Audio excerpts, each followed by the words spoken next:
হাতে ভোট গণনায় বিলম্বে রিটার্নিং অফিসারের ক্ষোভ, সহকর্মীর মৃত্যুর জন্য জাবি প্রশাসনকে দোষারোপ।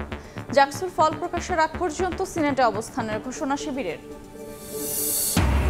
ছাত্র সংসদ নির্বাচনের নামে প্রহসন দেখছেন বিএনপি নেতা ডক্টর জাহিদ।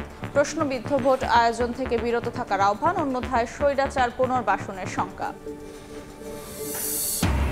নির্বাচনকালীন সরকারের নিরপেক্ষতায় জোর বিএনপির। তফসিলের আগেই দুই ছাত্র উপদেষ্টার পদত্যাগ চান মির্জা ফখরুল। 15 ফেব্রুয়ারির মধ্যেই হবে ভোট, জানালেন প্রেস সচিব।